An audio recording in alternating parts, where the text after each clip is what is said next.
Hello and welcome to the Weekly Reel, presented by The Untitled Movie Pod, and I'm your host, Dusty Jones. This show, as I do every week on Thursdays, is all about me bringing a movie to you that you may have heard of or overlooked on your Netflix queue or Amazon queue, Hulu, whichever digital streaming platform you have, or even a movie at the theater, which we'll talk about this week. So let's just get right to it. And this week I am talking about Ex Machina. So, if you've listened to any of our shows prior, you'll know that, one, I have a big fascination for A24, which this is an A24 distributed film. Number two, I have already raved about this movie as far as I've been looking forward to it. It's one of the few movies I've just really looked forward to lately, basically since the beginning of the year. So it's doing well at the theaters, actually. It's started out as pretty small and just kind of slowly built up its distribution. But now we're actually on the backside of that, which is understandable for this type of film it is, and we are definitely headlong into the summer movie craze of, Mad Max, Age of Ultron, Jurassic Park will be here shortly, San Andreas, all these big action movies that aren't exactly my cup of tea. I enjoy a good flick, don't get me wrong, but I usually try to bring you movies that are off the mainstream, movies that you can maybe learn something from, either from just a filmmaking standpoint or philosophically, or just for your life. Who knows what you might get out of some of these films. But this week, like I said, we're talking about Ex Machina. As it's right here, over there. So what is this movie? Let's just take a look at the trailer. Trying to figure out what the heck we're talking about here.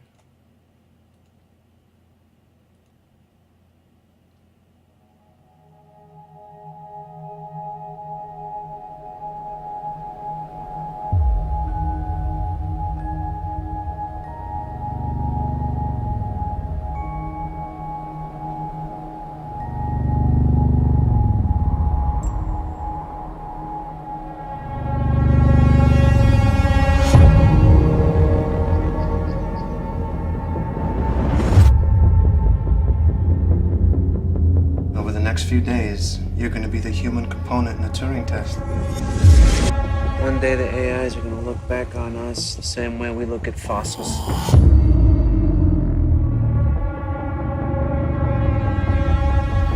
Hello. How do you feel about her? Oh man, she's amazing. You're impressed? Yes. Do you want to be my friend? Of course. Now the question is, how does she feel about you? Do you think about me when we aren't together?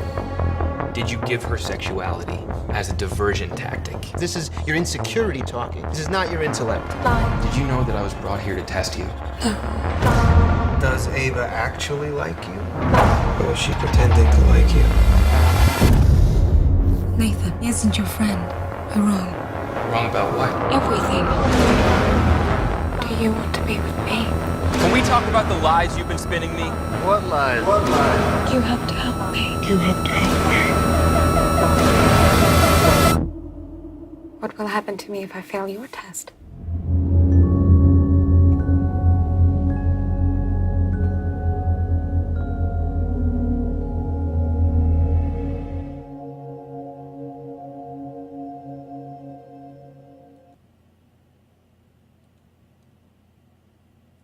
So that was the trailer to Ex Machina. Even though it says coming soon, forget about that. It's already came and went basically at this point. But like I said a few weeks ago on the Sunday show, the Untitled Movie Pod, this was my pick as what I was looking forward to. And even prior to that, I already discussed it. And I finally got to see it this week, and I'm happy to talk to you guys about it. And hopefully, if there's still a theater near you still playing it, to go check it out before it leaves the theater. So let's take a look at the details on this film before I give you my review. So let's see. IMDb currently has a 7.9. That's pretty good, actually, out of almost 55,000 users. IMDb gives it saying a young programmer is selected to participate in a breakthrough experiment in artificial intelligence by evaluating the human qualities of a breathtaking female AI. Written and directed by Alex Garland. That's a big name. I'm a huge fan of his stuff. He wrote the novel that the movie The Beach was based on. If you haven't seen that, highly recommend it. It's got DiCaprio in his early career. He also did 28 Days Later, which was a great horror slash thriller kind of film. He also did Sunshine, which was probably one of my favorite sci-fi films of the last who knows how long. It was a great movie, even with a weird ending, which we'll actually talk about a little bit with Ex Machina, because, well, I guess that's just a trope for him at this point. Our major stars are Domhnall Gleeson. He is the guy brought in to test the AI to make sure, well, to see if it's truly AI and not just a program. The Turing test is what they talk about in the film. You may remember him on about a month or so ago on the Untitled Movie Pod. We talked about Frank, and Domhnall Gleeson was basically the major player in that movie. Oscar Isaac is Nathan. He's the basically the Steve Jobs facsimile in this film.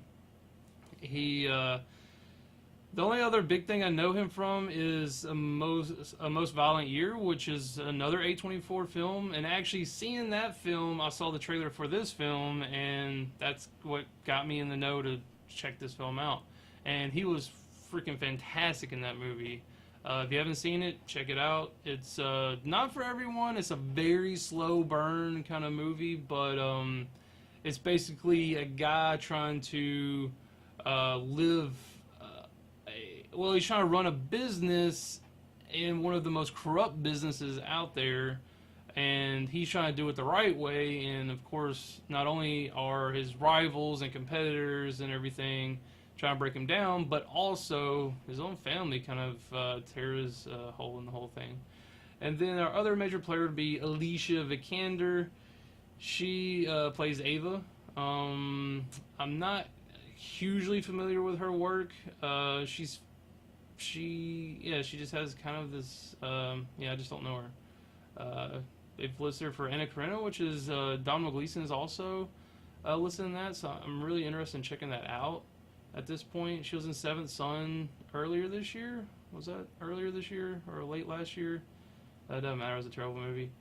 And then some TV apparently. But she's got a lot of stuff coming up. I actually heard this, I think she was on the Today Show or something like that recently, because she was talking about Ex Machina.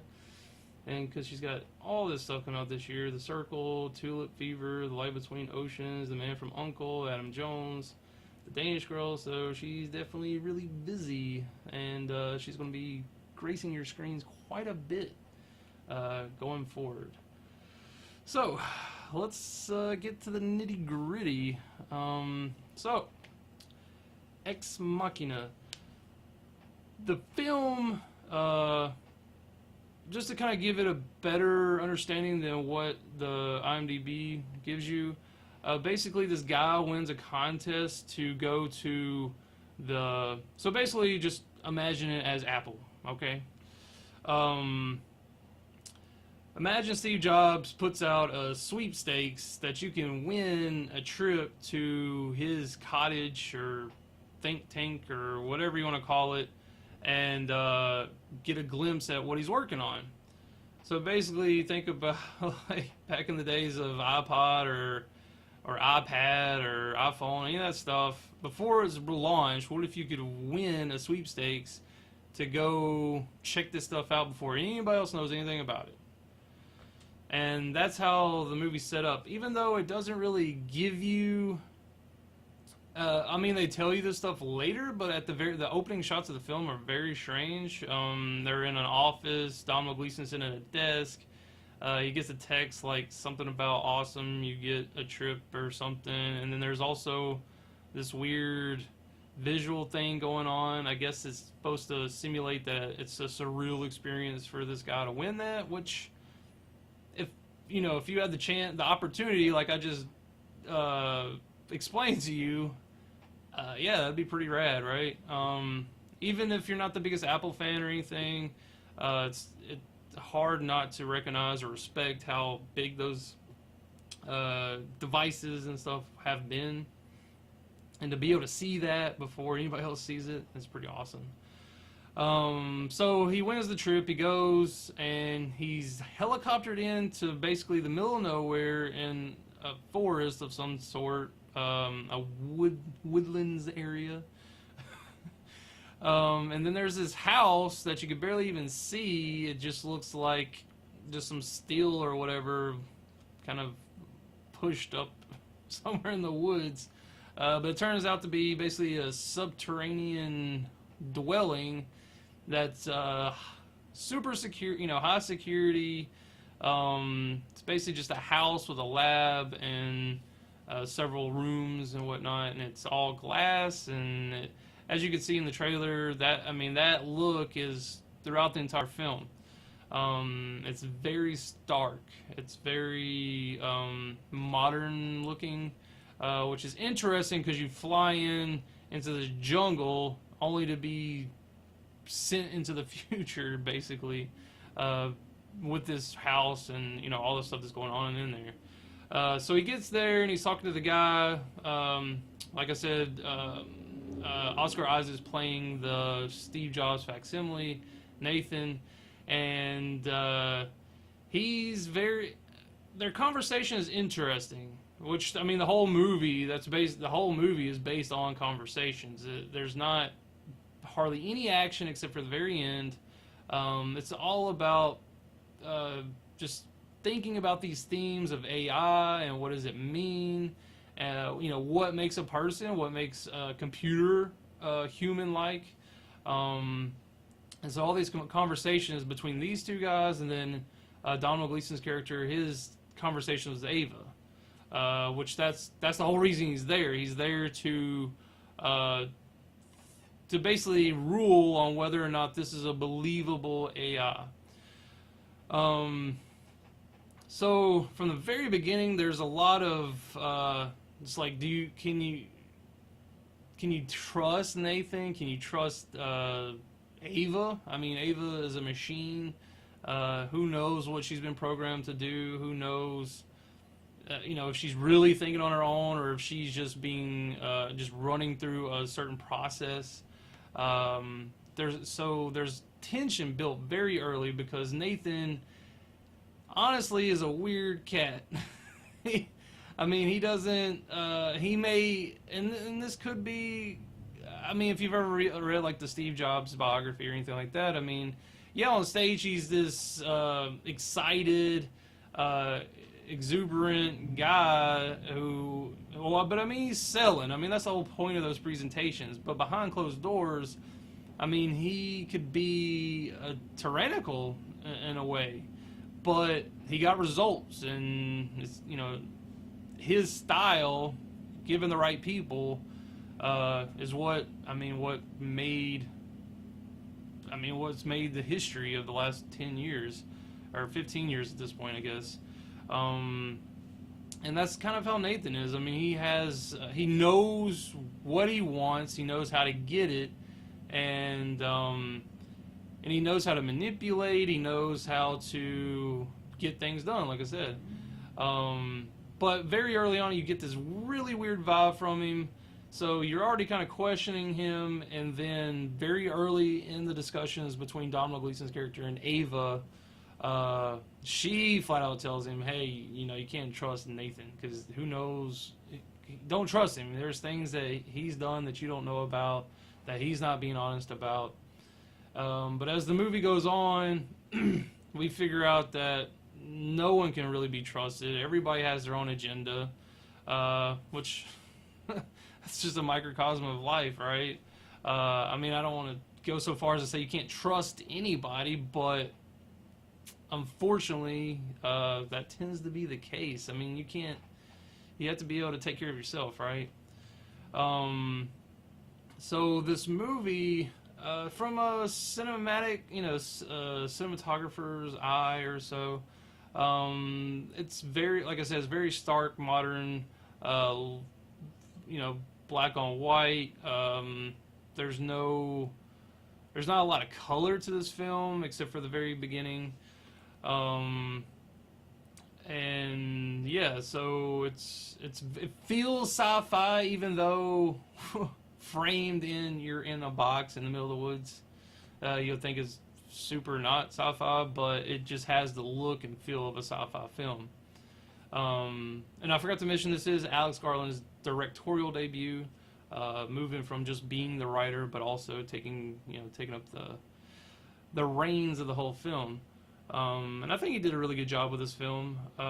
It definitely did better than some other writer turned director types of forays that we've seen in the past. I'm looking at you, Charlie Kaufman, which we haven't really heard from since. That could be a reason, but yeah.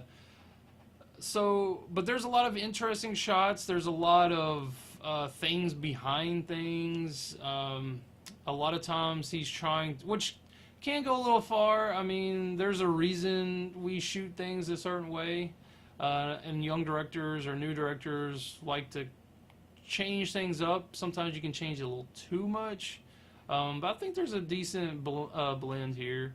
It's not just guy talking, guy walking down hall, guy.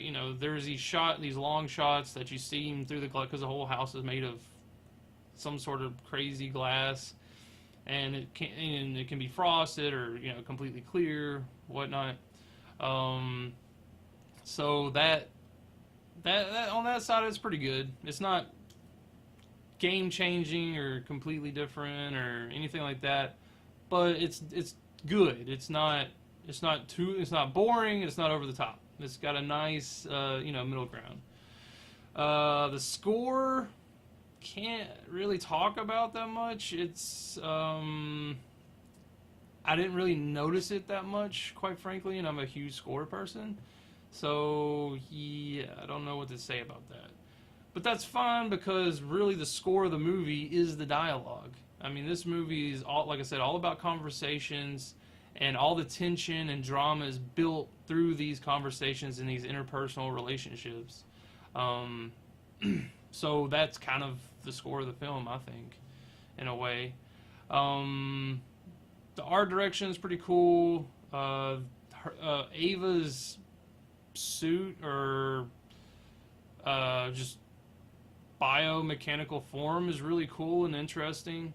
A little bit different as the movie goes on. Well, that one of the last scenes gets weird as far as how modular that whole thing is.